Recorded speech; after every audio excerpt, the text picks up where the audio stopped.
26 ದಿನಗಳ ಕಾಲ ಉಪವಾಸ ಕೈಗೊಂಡ ಸೋನಂ ವಾಂಗ್ಚುಕ್ ಉಪವಾಸವನ್ನು ಅಂತ್ಯಗೊಳಿಸಿದ್ದಾರೆ. ಕೇಂದ್ರ ಸಚಿವರಾದ JP ನಡ್ಡಾ ಹಾಗೂ ಜಿತೇಂದ್ರ ಸಿಂಗ್ ಗುರುಗ್ರಾಮದಲ್ಲಿರುವ ಮೇದಾಂತ ಆಸ್ಪತ್ರೆಗೆ ಭೇಟಿ ನೀಡಿದರು.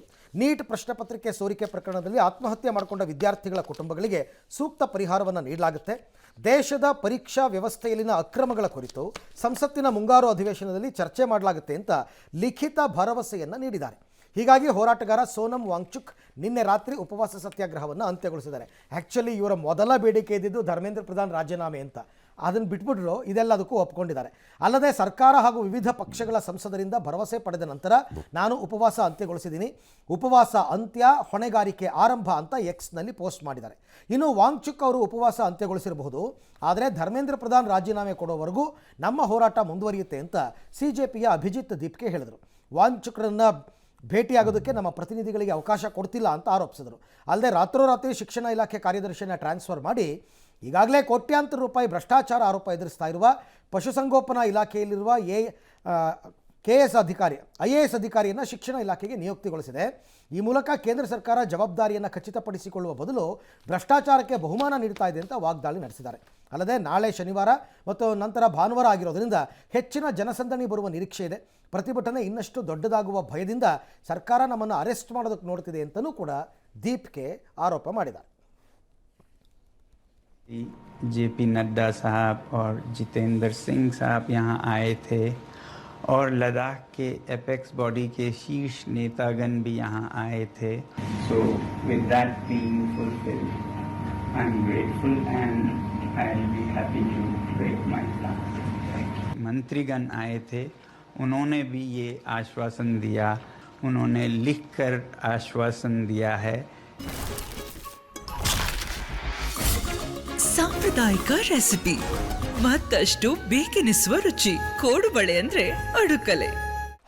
ಇನ್ನು ನೀಟ್ ಪರೀಕ್ಷೆ ಹಗರಣದಲ್ಲಿ ಶಿಕ್ಷಣ ಸಚಿವ ಧರ್ಮೇಂದ್ರ ಪ್ರಧಾನ್ ರಾಜೀನಾಮೆಗೆ ವಿಪಕ್ಷಗಳು ಪಟ್ಟು ಹಿಡಿದಿರುವ ಕಾರಣ 5ನೇ ದಿನದ ಸಂಸತ್ ಅಧಿವೇಶನ ಬಲಿಯಾಗೋಗ್ಬಿಟ್ಟಿದೆ.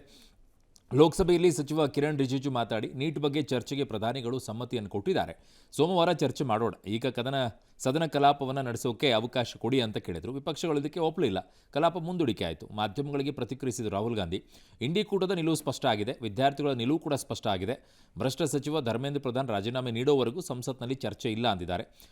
SP ಸಂಸದೆ ಡಿಂಪಲ್ ಯಾದವ್ ಕೂಡ ಧರ್ಮೇಂದ್ರ ಪ್ರಧಾನ್ ತಾವಾಗೇ ರಾಜೀನಾಮೆ ಕೊಟ್ಟರೆ ಒಳಿತು ಅಂದಿದ್ದಾರೆ. ಇನ್ನು ರಾಜ್ಯಸಭೆಯಲ್ಲಿ ಮಲ್ಲಿಕಾರ್ಜುನ್ ಖರ್ಗೆಗೆ ಮಾತನಾಡೋಕೆ ಸಭಾಪತಿ ಅವಕಾಶ ಕೊಟ್ಟರು. ಖರ್ಗೆ ಅವರು ಮಾತನಾಡ್ತಾ ನೀಟ್ ವಿಷಯವನ್ನು ಪ್ರಸ್ತಾಪಿಸ್ತಾ ಇದ್ದಂತೆ ಆಡಳಿತ ಪಕ್ಷಗಳು ಆಕ್ಷೇಪ ಮಾಡಿದ್ವು, ಕೋಲಾಹಲ ಹೆಚ್ಚಾಯಿತು. ಮತ್ತೆ ಸಭಾಪತಿ ರಾಧಾಕೃಷ್ಣನ್ ಎದ್ದು ಹೊರಟೇ ಬಿಟ್ಟರು. ಹಾಗಾಗಿ ಉಭಯ ಕಲಾಪಗಳು ಸೋಮವಾರಕ್ಕೆ ಮುಂದೂಡಿಕೆ ಆದವು. ಇನ್ನು ವಿದ್ಯಾರ್ಥಿಗಳ ಮೇಲೆ ರಬ್ಬರ್ ಬುಲೆಟ್ ಪ್ರಯೋಗಿಸಲಾಗಿದೆ, ಅದನ್ನು ಭದ್ರತಾ ಪಡೆಗಳು ಅಲ್ಲಗಳೆದಿದ್ವು. ಆದರೆ ಇದಕ್ಕೆ ಸಾಕ್ಷಿ ಎಂಬಂತೆ ಸಾಹಿಲ್ ಎಂಬ ವಿದ್ಯಾರ್ಥಿಯೊಬ್ಬನ ಮೈಯಲ್ಲಿದ್ದ ಗುರುತುಗಳನ್ನು ಮಾಧ್ಯಮಗಳಿಗೆ ವಿಪಕ್ಷ ನಾಯಕ ರಾಹುಲ್ ಗಾಂಧಿ ತೋರಿಸಿದರು. ಈ ಮಧ್ಯೆ ಸುಪ್ರೀಂ ಕೋರ್ಟ್ನಲ್ಲಿ ಅರ್ಜಿ ವಿಚಾರಣೆಯಾಗಿದ್ದು ಕೇಂದ್ರ ಹಾಗೂ NTA ಪರೀಕ್ಷಾ ಕ್ರಮ ಸುಧಾರಣೆಗೆ ಕೈಗೊಂಡಿರುವ ಕ್ರಮಗಳ ಬಗ್ಗೆ ಪ್ರಮಾಣ ಪತ್ರ ನೀಡುವಂತೆ ನೋಟಿಸನ್ನು ನೀಡಲಾಗಿದೆ. प्रश्नकाल मैंने पूर्व में व्यवस्था दी थी कि प्रश्नकाल सबसे महत्वपूर्ण समय होता है. जिस तरह लाठीचार्ज उससे मेरा मन दुखा, जिस तरह लाठीचार्ज ವಿರೋಧ ಪಕ್ಷದವ್ರಿಗೂ ಒಳ್ಳೆ ಅವಕಾಶ ಸಿಕ್ಕಿತ್ತು ಅಂತ ನನ್ನ ಒಂದು ವಾದ. ಯಾಕೆಂದರೆ ನೀವು ಈ ಥರ ಗಲಾಟೆ ಮಾಡಿಕೊಂಡು 5 ದಿನ ಕಲಾಪ ಮುಂದೂಡೋದಕ್ಕಿಂತ ನೀವು ನಿಲ್ಲಿಸ್ಕೋಬೇಕಾಗಿತ್ತು ಅವ್ರನ್ನ ಮಾತುಕತೆಗೆ. ಯಾರ್ಯಾರು ಇದಕ್ಕೆ ಉತ್ತರದಾಯಿತ್ವ, ನೀವು ಒಂದು ಕಡೆ ಧರ್ಮೇಂದ್ರ ಪ್ರಧಾನ್ ನಿಲ್ಲಿಸ್ಕೊಳ್ಳಿ, ಸದನದ ಒಳಗಡೆ ಮೋದಿ ಅವ್ರನ್ನ ನಿಲ್ಲಿಸ್ಕೊಳ್ಳಿ, ಅಮಿತ್ ಶಾ ಅವ್ರನ್ನ ನಿಲ್ಲಿಸ್ಕೊಳ್ಳಿ, ಪ್ರಶ್ನೆಗಳನ್ನ ಕೇಳಿ, ಅವರು ಕೂಡ ಉತ್ತರ ಇಡೀ ದೇಶಕ್ಕೆ ಹೋಗ್ತಾ ಇತ್ತು, ಜೊತೆಗೆ ಆನ್ ರೆಕಾರ್ಡ್ ಆಗ್ತಾ ಇತ್ತು. ಅದನ್ನು ನೀವು ಮಾಡೋದನ್ನು ಬಿಟ್ಬಿಟ್ಟು ಬರೀ ಗಲಾಟೆ ಮಾಡಿಕೊಂಡು ಕಲಾಪ ಮುಂದೂಡಿಕೆ ಆಗ್ತಾ ಇದ್ರೆ ಯಾರಿಗೆ ಲಾಸು? ಅವರು ಒಳ್ಳೆ ಆಪರ್ಚುನಿಟಿ ಮಿಸ್ ಮಾಡ್ಕೋತಾ ಇದ್ದಾರೆ ಅಂತ ನನಗನ್ನಿಸ್ತಾ ಇದೆಯಪ್ಪ. ಅದರಲ್ಲಿ ನೋ ಡೌಟ್ CJP ಎದ್ದ ಮೇಲೆ ಕಾಂಗ್ರೆಸ್ ಎದ್ದಿರೋದಲ್ಲ, ಹೌದು, ಅಲ್ಲಿವರೆಗೂ ಮಲ್ಕೊಂಡಿದ್ರು. ಅಂದರೆ ಏನು ಆಗೇ ಇಲ್ಲ ಅನ್ನೋರ್ ಗತೆನೇ ಇದ್ದಿದ್ದು. CJP ಬಂದ್ಬಿಟ್ಟು ಬಡದೆಬ್ಸಿದ ಮೇಲೆ ಕಾಂಗ್ರೆಸ್ನವ್ರು ಎದ್ದಿದ್ದು. ಅಲ್ಲಿವರೆಗೆ ಎಲ್ಲಿದ್ರಿ ನೀವು? 2 ತಿಂಗಳು 46 ದಿನ ಆಯಿತು. ಆರಂಭದಲ್ಲಿ ಒಂದು ಸ್ವಲ್ಪ ದಿನ ಕಾಣಿಸ್ಕೊಂಡೋದು ಬಿಟ್ಬಿಟ್ರೆ ಆಮೇಲೆ ಎಲ್ಲಿ ಕಾಣಿಸ್ಕೊಂಡ್ರಿ? ಈಗ ಧರ್ಮೇಂದ್ರ ಪ್ರಧಾನ್ ಅವ್ರನ್ನ ಕರ್ಸ್ರಪ್ಪ, ನೀವು ಅಧಿವೇಶನ ಮಾತಾಡಿಸ್ಬೇಕಾಗಿತ್ತು. ನೀವು ತಾಳ್ಮೆಯಿಂದ ಇದ್ದು ಒಬ್ರು ರಾಹುಲ್ ಗಾಂಧಿನೋ ಮಲ್ಲಿಕಾರ್ಜುನ್ ಖರ್ಗೆನೋ ಎದ್ದು ನಿಂತ್ಕೊಂಡು ಪ್ರಶ್ನೆ ಕೇಳಿ. ನೀವು ಧರ್ಮೇಂದ್ರ ಪ್ರಧಾನ್ ಉತ್ತರ ಕೊಡ್ಲಿ. ಈಗ ನೀವು ಅವ್ರ ಮೇಲೆ ಆರೋಪ ಏನು ಮಾಡ್ತಾ ಇದ್ದೀರಾ? ಇವರು ಎಸ್ಕೇಪ್ ಆಗ್ತಿದ್ದಾರೆ. ಎಸ್ಕೇಪ್ ಆಗಕ್ಕೆ ಬಿಟ್ಟವ್ರೆ ನೀವು. ನಿಮ್ಗೆ ಅವಕಾಶ ಇತ್ತು ಸದನದಲ್ಲಿ ನಿಲ್ಲಿಸ್ಕೊಳ್ಳೋದಕ್ಕೆ. ಮೋದಿ ಅವ್ರನ್ನೇ ನಿಲ್ಲಿಸ್ಕೊಳ್ಳಿ, ಬೇಡ ಅಲ್ಲ, ಈಗ ವಾಪಸ್ ಇದೇ ಕಾಂಗ್ರೆಸ್ನವರಿಗೆ ಈ ರೀತಿಯಾಗಿ ರಾಜೀನಾಮೆ ವಿಚಾರದಲ್ಲಿ ನನಗೇನು ಧರ್ಮೇಂದ್ರ ಪ್ರಧಾನ್ ಅವ್ರು ಇರಬೇಕು ಇರಬಾರ್ದು ಅಂತ ನನಗೇನಲ್ಲ, ಅವ್ರನ್ನ ತೆಗಿಲೇಬೇಕಾಗಿದೆ, ಕಾರಣ ಹೊಣೆಯನ್ನು ಹೊತ್ಕೊಳ್ಬೇಕಾಗಿದೆ. ಕೌಂಟರ್ ಆಗಿ ಯಾರಾದರೂ ಪ್ರಶ್ನೆಯನ್ನು ಕೇಳಕ್ಕೆ ಶುರು ಮಾಡಿಬಿಟ್ರೆ ಕಾಂಗ್ರೆಸ್ಸಿಗೆ ಹೇಗಿರುತ್ತೆ? ನೀವಿದ್ದಂಥ ಸಂದರ್ಭದಲ್ಲಿ ಯಾವ್ಯಾವ ರೀತಿಯಾದಂಥ ಘಟನೆಗಳು ನಡೀತು? ಅಲ್ಲ ಹಗರಣಗಳೇ ತಗೊಳ್ಳಿ, ಕೋಲ್ಗೇಟ್ ಹಗರಣ ಆಯಿತು, ಕಾಮನ್ವೆಲ್ತ್ ಗೇಮ್ಸ್ ಹಗರಣ ಆಯಿತು, 2G ಸ್ಪೆಕ್ಟ್ರಮ್ ಹಗರಣ ಆಯಿತು. ಅವಾಗ ಈ ಹಗರಣಗಳಲ್ಲಿ ಯಾರು ನೈತಿಕ ಹೊಣೆ ಹೊತ್ತು ಮಂತ್ರಿಗಳು ಯಾರು ರಾಜೀನಾಮೆ ಕೊಟ್ಟರು?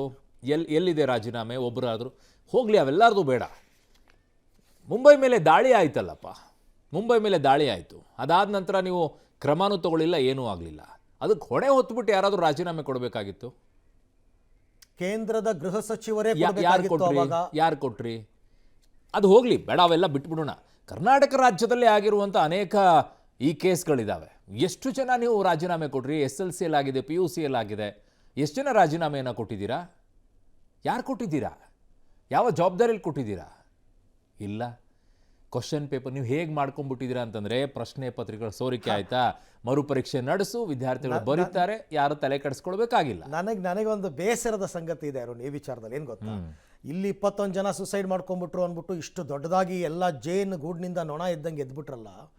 ಪುಲ್ವಾಮಾ ಅಟ್ಯಾಕ್ನಲ್ಲಿ ಅನ್ಯಾಯವಾಗಿ 40 ಜನ ಸೈನಿಕರು ಮೃತಪಟ್ಟಾಗ ಅವತ್ತು ರಕ್ಷಣಾ ಸಚಿವರ ರಾಜೀನಾಮೆ ಕೇಳಿದ್ರ ಯಾರಾದರೂ? ಕೇಳಲಿಲ್ಲ. ಅಲ್ಲ, ರಾಜೀನಾಮೆ ಹೊರತು ಹೋಗ್ಲಿ, ನಾವು ವಾಪಸ್ ದಾಳಿ ಮಾಡಿದ ನಂತರ ಸಾಕ್ಷಿಯಲ್ಲಿದೆ ಅಂತ ಕೇಳೋ ಪರಿಸ್ಥಿತಿಗೆ ಹೋಗ್ಬಿಟ್ರಲ್ಲ ನೀವು. ಇವ್ರಿಗೆ ಹೆಂಗೆ ಬೇಕು ಅಂದರೆ ಸೆಲೆಕ್ಟಿವ್, ಇವ್ರಿಗೆ ಬೇಕಾಗಿದ್ದಕ್ಕೆ ಮಾತ್ರ ಹೋರಾಟ. ಇಲ್ಲಿ ಸಿಂಪಲ್ ಆಗಿದೆ ಅರವಿಂದ್. ಇದರಲ್ಲಿ ಈಗಿರುವಂಥ ಯುವಕರು ವೋಟ್ ಆಗಿ ನೆಕ್ಸ್ಟ್ ಸಿಗ್ತಾರೆ, ಆ ವೋಟ್ಗಳನ್ನು ಹಿಡ್ಕೊಳ್ಬೇಕು. ಹಾಗಾಗಿ CJP ಕಡೆಗೆ ವಾಲ್ಬಾರದು ಅನ್ನೋದಕ್ಕೋಸ್ಕರ ಆ ಯುವಕರನ್ನು ಹಿಡಿದಿಟ್ಕೊಳ್ಳುವಂಥ ಪ್ರಯತ್ನ. ಅವರು ಕೈ ಬಿಟ್ಟು ಹೋಗ್ಬಿಟ್ರೆ ನಮ್ಮ ಗತಿ ಏನಪ್ಪ ಅನ್ನುವಂಥ ಪರಿಸ್ಥಿತಿ ಕೆಲವು ಪಕ್ಷಗಳಿಗಿದೆ, ಇನ್ಕ್ಲೂಡಿಂಗ್ ಕಾಂಗ್ರೆಸ್ ಕೂಡ. ಈ ಪರಿಸ್ಥಿತಿಲಿ ಏನು ಮಾಡಬೇಕು ಅವರು? ಹಾಗಾಗಿ ಡೂ ಆರ್ ಡೈ, ಹೋರಾಟ ಮಾಡಲೇಬೇಕು, ಮಾಡಿ. ಇನ್ನು ನೀಟ್ ಪ್ರತಿಭಟನೆ ಕಾವು ರಾಜ್ಯಕ್ಕೂ ಕೂಡ ವ್ಯಾಪಿಸಿದೆ. ನೀಟ್ ಪ್ರಶ್ನೆ ಪತ್ರಿಕೆ ಸೋರಿಕೆ ವಿರೋಧಿಸಿ ರಾಜ್ಯದ ಹಲವೆಡೆ ವಿದ್ಯಾರ್ಥಿಗಳು ಹಾಗೂ ಕಾಂಗ್ರೆಸ್ ಕಾರ್ಯಕರ್ತರು ಪ್ರತಿಭಟನೆ ಮಾಡಿದ್ದಾರೆ. ಮಂಗಳೂರಿನಲ್ಲಿ ಸಾವಿರಾರು ವಿದ್ಯಾರ್ಥಿಗಳು ಕ್ಯಾಂಡಲ್ ಲೈಟ್ ಬೆಳಗಿ ಭಾರತದ ಧ್ವಜ ಹಿಡಿದು ಸಚಿವ ಧರ್ಮೇಂದ್ರ ಪ್ರಧಾನ್ ರಾಜೀನಾಮೆಗೆ ಆಗ್ರಹಿಸಿದ್ದಾರೆ. ರಸ್ತೆ ತೆರೆದು ಪ್ರತಿಭಟನೆ ನಡೆಸೋಕೆ ಪ್ರಯತ್ನಿಸಿದಾಗ ಪೊಲೀಸರು ಚದುರಿಸಿದರು. ಇನ್ನು ಈ ಕಡೆಗೆ ಹುಬ್ಬಳ್ಳಿ ಕಿಮ್ಸ್ ಮುಂಭಾಗ ವಿದ್ಯಾರ್ಥಿಗಳು ಪ್ರತಿಭಟನೆ ಮಾಡಿದ್ದಾರೆ. ವಿವಿಧ ಶಾಲಾ ಕಾಲೇಜು ವಿದ್ಯಾರ್ಥಿಗಳು ಮತ್ತು ಯೂತ್ ಕಾಂಗ್ರೆಸ್ನಿಂದ ಪ್ರತಿಭಟನೆ ಮಾಡಿದರು. ಪ್ರಧಾನಿ ಮೋದಿ, ಕೇಂದ್ರ ಗೃಹ ಸಚಿವ ಅಮಿತ್ ಶಾ ಪ್ರತಿಕೃತಿಗೆ ಬೆಂಕಿ ಹಚ್ಚಿ ವಿದ್ಯಾರ್ಥಿಗಳು ಆಕ್ರೋಶ ಹೊರಹಾಕಿದರು. ಈ ವೇಳೆ ಪ್ರತಿಭಟನಾಕಾರರು ಮತ್ತು ಪೊಲೀಸರ ನಡುವೆ ಒಂದಿಷ್ಟು ಮಾತಿನ ಚಕಮಕಿ ಆಯಿತು. ಈ ಕಡೆಗೆ ಮೈಸೂರಿನಲ್ಲೂ ಕೂಡ ಅದೇ ರೀತಿಯಾಗಿ ಹೋರಾಟ ಆಗಿದೆ. ರಾಜಕೀಯಕ್ಕೆ ವಿದ್ಯಾರ್ಥಿಗಳನ್ನು ದುರ್ಬಳಕೆ ಮಾಡಿಕೊಳ್ತಾ ಇದೆ ಕಾಂಗ್ರೆಸ್ ಅಂತ BJP ನಾಯಕರ ಆರೋಪ. ಮಾಜಿ ಸಂಸದ ಪ್ರತಾಪ್ ಸಿಂಹ ನೇತೃತ್ವದಲ್ಲಿ ಪ್ರತಿಭಟನೆ ಆಯಿತು. ಬೆಳಗಾವಿಯ ಚೆನ್ನಮ್ಮ ವೃತ್ತದಲ್ಲೂ ಕೂಡ BJPಗರು ಪ್ರತಿಭಟನೆಯ ಮೆರವಣಿಗೆಯನ್ನು ಮಾಡಿದರು. ಕಾಂಗ್ರೆಸ್ ಕಚೇರಿಗೆ ನುಗ್ಗೋಕೆ ನೋಡಿದರು. DC ಕಚೇರಿ ಬಳಿ ಬ್ಯಾರಿಕೇಡ್ ಹಾಕಿ ಕಾರ್ಯಕರ್ತರನ್ನ ತಡೆದರು. ಈ ವೇಳೆ ತಳ್ಳಾಟ ನೂಕಾಟ ಆಯಿತು. ಮಂಡ್ಯದಲ್ಲೂ ಕೂಡ BJP ಕಾರ್ಯಕರ್ತರು ಮಾನವ ಸರಪಳಿಯನ್ನು ನಿರ್ಮಿಸಿ ಹಳೆ ಬೆಂಗಳೂರು ಮೈಸೂರು ಹೆದ್ದಾರಿಯನ್ನು ತಡೆದು ಆಕ್ರೋಶ ವ್ಯಕ್ತಪಡಿಸಿದರು.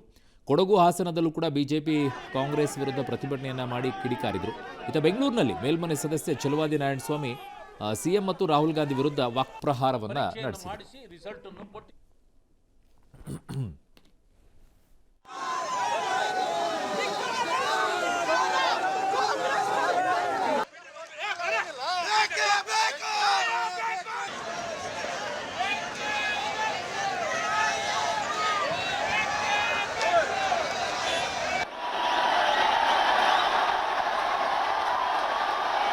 ನೀಟ್ ಪ್ರಶ್ನೆ ಪತ್ರಿಕೆ ಲೀಕ್ ಆದ ನಂತರ ನಮ್ಮ ಪಕ್ಷ, ನಮ್ಮ ಹೆಮ್ಮೆಯ ಪ್ರಧಾನಿ ನರೇಂದ್ರ ಮೋದಿಜಿಯವರು ಅದನ್ನ ಮುಚ್ಚಿ ಹಾಕುವಂತ ಪ್ರಯತ್ನಕ್ಕೆ ಹೋಗ್ಲಿಲ್ಲ. ಆದ್ರೆ ಈ ನಡುವೆ ಧರ್ಮೇಂದ್ರ ಪ್ರಧಾನ್ ರಾಜೀನಾಮೆ ಕೊಡಬೇಕು ಅಂತ ಫಸ್ಟ್ ತಗಾದೆ ತೆಗೆದ್ರು. ಅದಾದ ನಂತರ ಮೋದಿ ಅವರನ್ನ ಜಂತರ್ ಮಂತರ್ ಒಳಗೆ ಕೊಲೆ ಮಾಡಬೇಕು ಅಂತ ಬೆದರಿಕೆ ಹಾಕುವಂತದ್ದು. PUC ಎಕ್ಸಾಮ್ ಅಲ್ಲಿ ಕೆಮಿಸ್ಟ್ರಿ, ಫಿಸಿಕ್ಸ್ ಎಲ್ಲವೂ ಲೀಕ್ ಔಟ್ ಆಯ್ತು ಕ್ವಶನ್ ಪೇಪರ್ಸ್. ಆಗೇನೋ ಆ ಎಜುಕೇಶನ್ ಮಿನಿಸ್ಟರ್ ಕಿಮ್ಮನೆ ರತ್ನಾಕರ್ ಅಂತ ಇದ್ರು, ಅವ್ರೇನು ರಾಜೀನಾಮೆ ಕೊಟ್ರ? ಇಂಥ ಹಗರಣಗಳನ್ನ ಇದು ಕೇವಲ ಅವರ ಸರ್ಕಾರ ಎಲ್ಲೆಲ್ಲಿತ್ತು ತಮಿಳುನಾಡಲ್ಲಿ ಆಗಿದೆ. ಸೋಕಾಲ್ ಸಮಸ್ಯೆಗಳು ಇವೆ, ನಾನು ಆ ಸಮಸ್ಯೆಗಳು ಇಲ್ಲ ಅಂತ ಹೇಳೋದಿಲ್ಲ. ಅದಕ್ಕೆ ನಾನು ಈಗಾಗಲೇ ತೀವ್ರ ತರದ ಒಂದು ಇದನ್ನು ಕಾನೂನನ್ನು ತರ್ತೇನೆ. 5 ಫಾಸ್ಟ್ ಟ್ರ್ಯಾಕ್ ಕೋರ್ಟ್ಗಳನ್ನು ಮಾಡ್ತೇನೆ, ಅವರಿಗೆ ಪರಿಹಾರಗಳನ್ನು ಕೊಡ್ತಕ್ಕಂಥದ್ದನ್ನು ಮಾಡ್ತೇನೆ. ಎಲ್ಲಕ್ಕೂ ಒಪ್ಪಿಗೆ ಇದೆ. ಆದರೆ ಮೊಸರಲ್ಲೂ ಕಲ್ಲುಡುಕ್ತಕ್ಕಂಥ ದೇಶ ವಿರೋಧಿ ಚಟುವಟಿಕೆಗಳನ್ನು ಮಾಡ್ತಕ್ಕಂಥವ್ರು ಇದಾರಲ್ಲ, ಅವರು ಏನಾದರೂ ಒಂದು ಹಿಡ್ಕೊಂಡು ಗೊಂದಲ ಸೃಷ್ಟಿ ಅಲ್ಲ. BJP ಅವರೇನು ಮೊಸರಲ್ಲಿ ಕಲ್ಲು ಹುಡುಕಿಲ್ವಂತ? ಅಲ್ಲಿ ಕೇಂದ್ರದಲ್ಲಿ ಕಾಂಗ್ರೆಸ್ ಅಧಿಕಾರದಲ್ಲಿದ್ದಾಗ ನೀವು ಯಾವುದರಲ್ಲಿ ಕಲ್ಲು ಹುಡುಕ್ತಾ ಇದ್ರಪ್ಪ? ಇವ್ರು ಪ್ರತಿಪಕ್ಷದಲ್ಲಿದ್ದಾಗ ಇವ್ರು ಮಾಡೋದು ಅದೇನೆ, ನೀವು ಅವ್ರು ಮಾಡೋದು ಅದನ್ನೇ. ಪ್ರತಿಪಕ್ಷದಲ್ಲಿದ್ದಾಗ ಅದೇ. ಬಟ್ ನಾನು ಹೇಳೋದು ಯುವಕರೆಲ್ಲ ಹೋರಾಟ ಮಾಡ್ತಾ ಇದ್ದೀರಲ್ಲ, ನಾನು ಆಗಲೇ ಹೇಳಿದ್ನಲ್ಲ ಕೆಲವು ವಿಚಾರಗಳ ಬಗ್ಗೆ, ಅದಕ್ಕೂ ಹೋರಾಟ ಮಾಡಿರಿ, ಅದಕ್ಕೆ ಹೋರಾಟ ಮಾಡಿ. ನಿಮ್ಮ ಕ್ಷೇತ್ರಗಳಲ್ಲಿ ಆಗ್ತಾ ಇರುವಂಥ ಬದಲಾವಣೆಗಳು ಏನೂ ಇಲ್ಲ ಅಂತಂದಾಗ ಅದಕ್ಕೂ ಹೋರಾಟ ಮಾಡಿ. ಒಂದಕ್ಕೆ ಅಲ್ಲಿ ಹಿಡ್ಕೊಂಡ್ಬಿಟ್ಟು ಓ ಅಂತ ಹೋಗಬೇಡಿ. ಇನ್ನು ಆಂಧ್ರ ಪ್ರದೇಶ ಮತ್ತು ಕರ್ನಾಟಕ ನಡುವಿನ ರೈಲು ಸಂಪರ್ಕ ಬಲಪಡಿಸುವ ಗುರಿಯನ್ನು ಹೊಂದಿರುವ 4 ಹೊಸ ರೈಲು ಮಾರ್ಗಗಳ ನಿರ್ಮಾಣಕ್ಕೆ ಪ್ರಧಾನಿ ಮೋದಿ ಅಧ್ಯಕ್ಷತೆಯ ಕೇಂದ್ರ ಸಚಿವ ಸಂಪುಟ ಸಭೆ ಅನುಮೋದನೆ ನೀಡಿದೆ. ಸಂಪುಟ ಸಭೆ ಬಳಿಕ ಸುದ್ದಿಗೋಷ್ಠಿಯಲ್ಲಿ ಮಾತನಾಡಿದ ರೈಲ್ವೆ ಸಚಿವ ಅಶ್ವಿನಿ ವೈಷ್ಣವ್ ಅವರು, ಪ್ರಮುಖ ಆರ್ಥಿಕ ಕಾರಿಡಾರ್ನಲ್ಲಿ 3ನೇ ಮತ್ತು 4ನೇ ರೈಲು ಮಾರ್ಗಗಳ ನಿರ್ಮಾಣವೂ ಕೂಡ ಈ ನಿರ್ಧಾರದಲ್ಲಿ ಸೇರಿದೆ. ಕರ್ನಾಟಕ ಮತ್ತು ಆಂಧ್ರ ಪ್ರದೇಶದಲ್ಲಿ ಬಳ್ಳಾರಿ ಗುಂತಕಲ್ ವಿಭಾಗದ 3ನೇ ಮತ್ತು 4ನೇ ಮಾರ್ಗವಾಗಿದ್ದು 3 ಜಿಲ್ಲೆಗಳನ್ನು ಒಳಗೊಂಡ ಮಲ್ಟಿ ಟ್ರ್ಯಾಕಿಂಗ್ ಯೋಜನೆ ಇದು. ಭಾರತೀಯ ರೈಲ್ವೆಯ ಅಸ್ತಿತ್ವದಲ್ಲಿರುವ ಜಾಲವನ್ನು ಸುಮಾರು 46 ಕಿಲೋಮೀಟರ್ಗಳಷ್ಟು ಹೆಚ್ಚಿಸುತ್ತೆ. ಯೋಜನೆಯ ಅಂದಾಜು ವೆಚ್ಚ 1264 ಕೋಟಿ ರೂಪಾಯಿಗಳಾಗಿದ್ದು 2028-29 ರವರೆಗೆ ಪೂರ್ಣಗೊಳ್ಳುತ್ತೆ ಅಂತ ಹೇಳಿದ್ದಾರೆ.